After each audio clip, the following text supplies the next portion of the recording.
do you find that in the educational programs that they set a path for musicians, a realistic path, so that they don't get to a point where they say, okay, I have to kind of decide?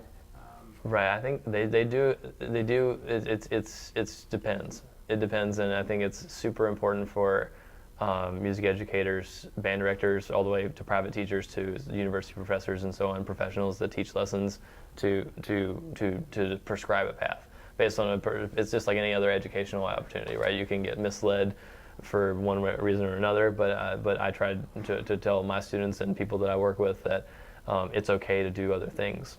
And that's great too, and we need you we need you in the world to support the arts and to come to concerts and stuff like that. Good. And one of the things we were talking about a little bit was like challenges at the venues itself. Where do you guys find, all musicians kind of sometimes struggle with different things? Are there challenges that you guys have? Right. I think what we do is piano is usually more straightforward. Organ is can cause all sorts of issues between acoustics and delays. Almost every single organ you play on has a delay by the time you play the note and by the time you hear it. Sometimes it's quite a lot. So like Atlantic City. Right. Is that because it's so big? So big, and then some of the pipes are at different distances, so you hear him at different times everywhere. And then he was at a different point himself. So about 50 yards away because the stage is so massive. So I was hearing like four different. How do you guys communicate that? Are you compensating for that? Yeah, I think it's a natural thing as instrument, but I can hear myself and feel what's going on. And I think when we're in a situation like that, it's more about you have to feel and rely on other senses. Smell, I don't know. Yeah. That's right. Yeah, you. In Atlantic City. Right. Exactly right. Yeah. Exactly right. So I had to come up with a solution pretty fast there because I was hearing like four different sounds at the same time, and I had to figure it out. So people go out there to listen and feedback, and after about 3 or 4 feedbacks, I was able to piece it together what to listen to and not to listen to exactly. And then some organs have very difficult touches, very heavy touches. You almost have to let them sit on them. They can play. And then the different sounds to choose from. So it's like, I tell people, it's like sitting down and meeting someone you never met in your life and becoming best friends with them before you perform. And so it's, That's a good analogy. Yeah. So it's quite a few hours. Right. Yeah. Some friends are easier to get Right. to be best. True, Some yeah. people are easier to be best friends with than others. Absolutely. Yeah. Absolutely. So we talked a little bit about some upcoming events. You guys going to Chicago, doing a master class, which is really, really exciting. Yes. Do you have some things you brought with us that we can, yeah. we can share with Sure our audience thing. as well? Yeah, we've done 2 recordings. We just released this one at an anniversary concert a few weeks ago called Voce, and it's based on music related to the human voice. So variety of music from Bach to the present time. On Different this, genres? yes, different genres, and But it was all of them kind of revolving around the idea of voice, of the voice, singing. and it was recorded on a brand new organ, Seattle, Washington. Sounds like a French cathedral in there, so it's an amazing place. And then we released this at our anniversary concert a year ago. The 3rd anniversary concert was recorded on 4 different organs here in Houston. So we have these 2 available on our website. Which is really well done, by the way.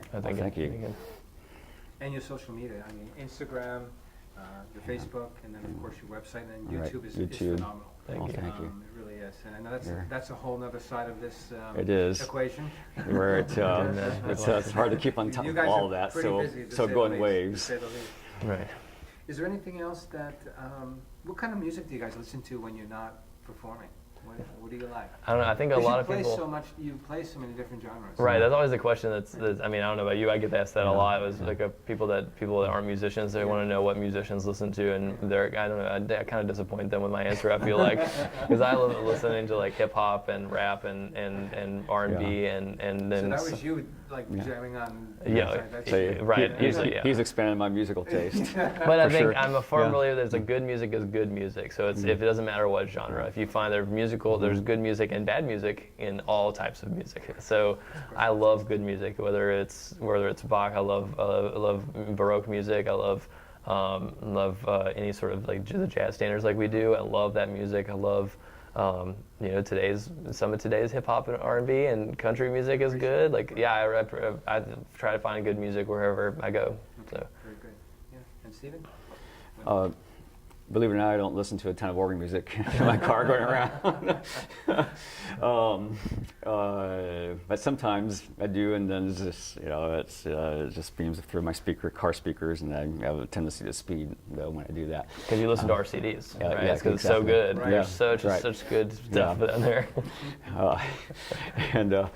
But I do, you know, listen to XM radio in my car, so I keep switching channels and listen to different things. So I like the different tastes. It's a wide gamut of. Right.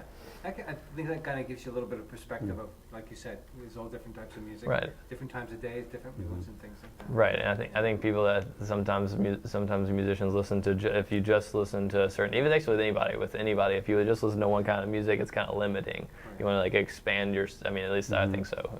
You have a much better, especially as a musician. I find I have more. I find more inspiration or ideas to come up like what is music, and especially when I'm composing. Like I pull things from everywhere. Okay. Try to incorporate them into You whatever. also sing as well, right? Yeah, yes, yeah, I do. With our jazz stuff, I love that kind of music. And so I put that, actually a lot of that, it goes to my trumpet playing. That's why I wanted to do a CD called Voce, was because the human voice has inspired a lot of people, and so it inspires most music that's out there and popular in one way or another. So we wanted to kind of play our own, put our own thing into the world, yeah. And the way he plays the trumpet is very vocal as well. It's this beautiful sound that you can listen to for a long time. It really is. It speaks. Your music is very, very soulful and very, very spiritual. I would tell you, you're just listening to it. It takes you someplace else. You just have to, take the time to kind of let yourself go there, right? Just so you can understand the music. Thank you. It's very, very special. Thank you. Well, thank you. You guys are a Houston treasure. Thank you very much. Appreciate it. And what we'd like to do is just, again, maybe your website and then some of the things that you're doing, and then maybe we can kind of wrap this up because I know you're busy. Yeah. Sure. Yeah. You can find us on our website, DeuxVoixmusic.com, DeuxVoix music.com. Two voices, right? Right. Two Right. voices. It literally means two voices in French. And There are links to all of our social media and YouTube Yes. on there on the top. You can also buy the CDs and posters and stuff. right? Yeah. And some of the music that he's written, and then some of the pieces we commissioned as well. Fantastic. Yeah, and then for our upcoming events, we're going to Chicago in October, Right. going back to Pennsylvania in November, and then we've got a couple of things lined up for the spring and summer, and the list goes on. And Right. Keep yourself busy. And then Right. also the Phantom of the Oh, that one, That's, yes. Right. That's in November? Actually, October. October, Yeah, okay. the second week of And that's October. here. Exactly. Okay. I would So- suggest that everybody and anyone that's not seen that they need to come here. They need Yeah, to it's experience it. That's a lot of it's a fun. cool thing. Lots That's of a lot of fun. smoke and log and lightning and thunder and it's fun. music. That's fun. Well, thank you guys. You guys are great, and thank you for doing what you do, and we really appreciate your time. Thank you so very much. much. Thank you. Thank you,